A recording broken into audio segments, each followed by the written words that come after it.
listening to that little intro is I really got to change my bio.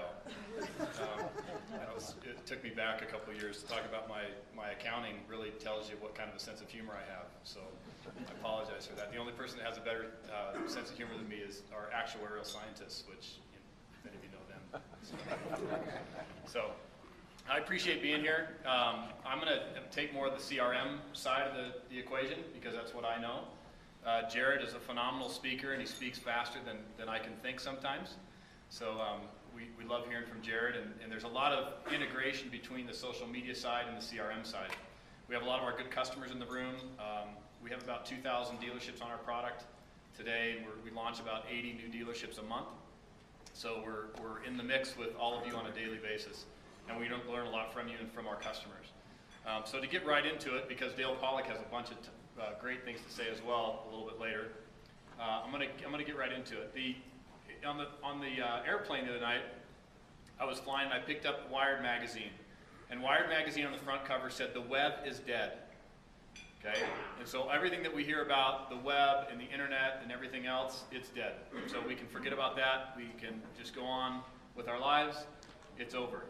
And I find it really interesting. Every year I go to a conference in Silicon Valley. It started out being the ASP conference, and it was the SaaS conference, and it was the Web 1.0 conference, and it was the Web 2.0 conference.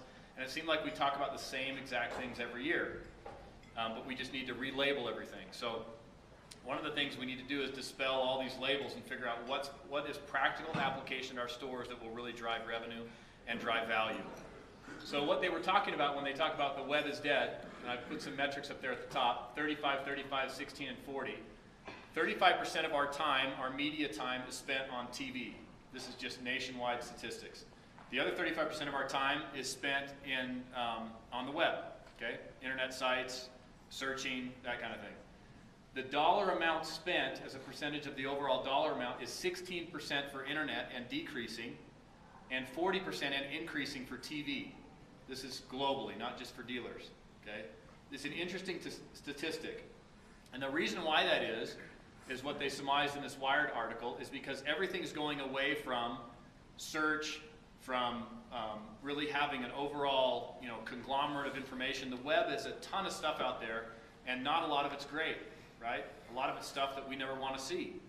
And we don't know how to search it, we don't know how to capture it. And if you think back to the early days of the web with Prodigy and AOL, they tried to target us, right? If you remember going to those early pages, they tried to target us into a search screen, and they'd publish content to us and kind of hold us captive and give us the right things where they thought we should go. Okay? Then they failed, and it just was a wide open frontier landscape where we could go search on anything we wanted to, and we got things back that were, stuff that we didn't want to see.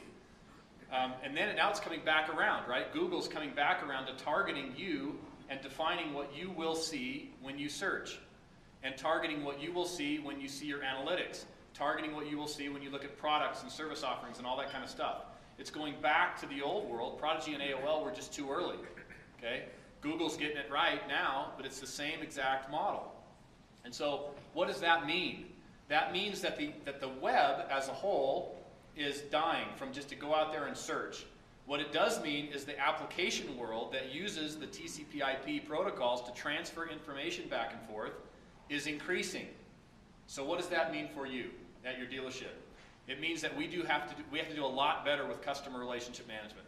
We have to do a lot better with taking the information and content that we have at the dealership and leveraging that to scale successes. And we're going to talk just a little bit about that. Okay. Number one thing we have to do from a marketing perspective, and this is marketing and not advertising. Okay, this is not branding, this is not advertising. Jared talked very well about that. This is more about marketing. Okay, we have to develop some clearly defined goals. I'm not going to spend a lot of time on this, but what are you trying to accomplish? What are you really trying to accomplish? What is your dealership good at? What do customers feel when they come into your store? And then how can you take that and push it out to the masses? Via social media, but even more importantly, via your own communication mechanisms using your own CRM tools. Okay? Number two, you have to understand your customer. What do your customers look like? Okay? We had a dealership a long time ago, Murdoch Chevrolet in northern Utah, who's still a customer of ours.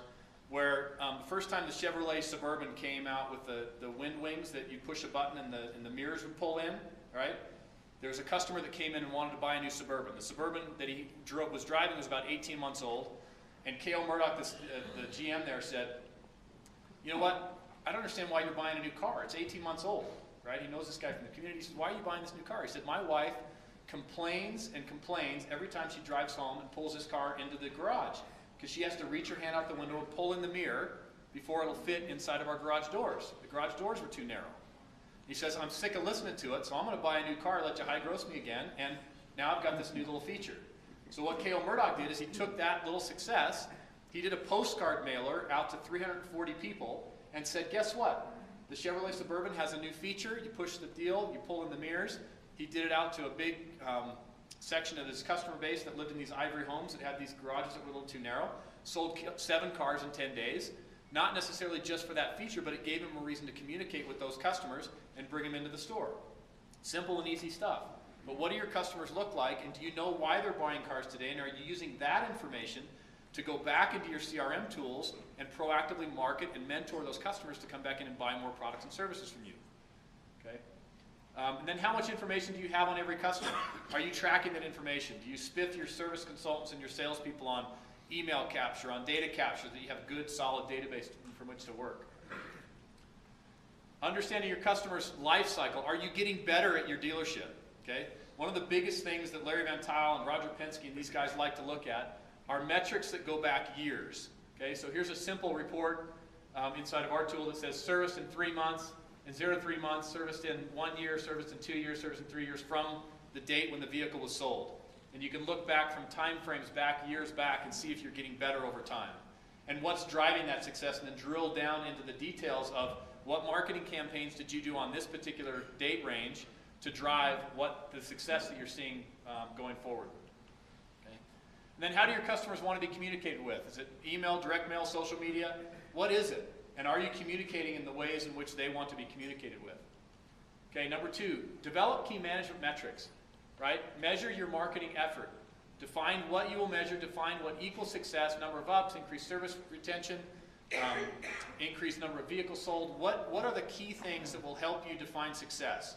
And are you measuring those across every single marketing source and every single CRM activity? Okay? The most important thing that I see as I go through around the country and see people use our technology, we've had people using our technology for 10 years now, and still I go into dealerships and the biggest pain point they have is they get their people, they hold their people accountable to things they need to do, they're making their calls, they're doing their follow-ups, they're doing the marketing efforts, they're bringing people into the store, and guess what? They're not monitoring what your salespeople and what your internet people and what your phone people are saying to customers.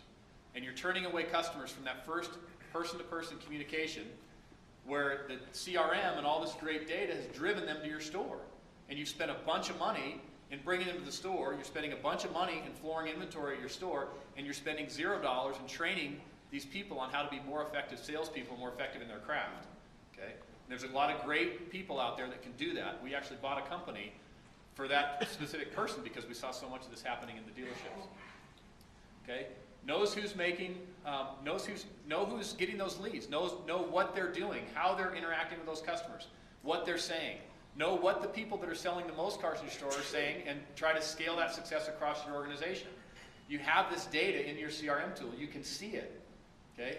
Let other people in your organization see it. Let your other salespeople that are underperformers see the ratios and percentages that your good salespeople are using and are getting. Okay? And then train. I can't say that enough. Train your people.